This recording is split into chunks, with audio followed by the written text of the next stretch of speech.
Hi students, welcome to this screencast regarding rational and irrational numbers. We're going to get a quick introduction to the two. Here is a table from the Intermath Dictionary from the University of Georgia. I think I've mentioned this before in an earlier screencast. But if you notice, we have multiple sets of numbers or different classifications of numbers. You're probably familiar with the natural numbers or the counting numbers, where we start at 1 and count by ones on up to infinity. We have the whole numbers where we've added in 0. Then we have the integers, which is the whole numbers. So notice that set right there. And then we add in the opposites. All right, so those are the integers, whole numbers and their opposites. And then the two we're going to talk about today, rational numbers and irrational numbers. When we talk about rational numbers, we talk about numbers like -1/4 or 6/5 or 125 thousandths, all right? Or this decimal here, where it's -3.272727, so on and so forth, where we could write that as just 27 repeating, right, with a bar above 27. 27 hundredths repeating. And then irrational numbers, those are numbers that cannot be written as the ratio of two integers, where the denominator is not 0, or they have non-terminating decimals, like a famous one, pi, or 2.345678, so on and so forth, and doesn't terminate. So to get a formal definition, a rational number is a number that can be written as a over b, okay, so this may be a little more clear, where a and b are integers, all right, so those whole numbers and their opposites, but b cannot be 0, all right, b cannot be 0, otherwise this ratio would be undefined. So for instance, a rational number is 2. The number 2 can also be written as 2 over 1. Notice 1 does not equal 0, and 2 is an integer as well as 1. 1 is also an integer. Also, 5/11ths. All right, 5 and 11 are integers. 11 is not equal to 0. That's a rational number. We could also think about something like -1 and 1/4. Well, we can convert that to a an improper fraction, right? 4 times 1 is 4, plus 1 is 5. Don't forget your negative sign.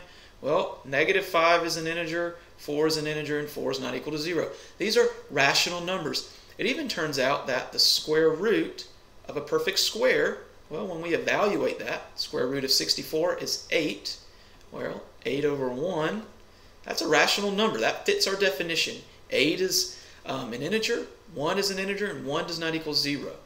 So square root of 64 is a rational number because I can break it down to 8 over 1, which fulfills our definition given to us up here. So keep this in mind. This is important.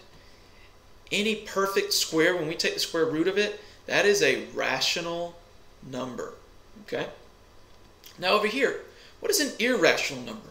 What's a number whose decimal form is non-terminating and non-repeating? If you remember, going back to rational numbers, if I gave you something like 2.464646, so on and so forth, well, I can write that as 2.46 with a bar there, and that is still a rational number. Okay, that is a repeating decimal. I could also write 2.4, that's also a rational number. I didn't write a terminating decimal. Over here, irrational, we have non-terminating, non-repeating.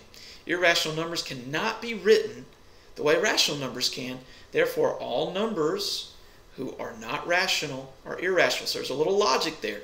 If a number is not rational, it's irrational. So if it fails our definition of a over b, where a and b are integers and b cannot be 0, then it is an irrational number. If it fails this test, this definition. One number that does that is pi.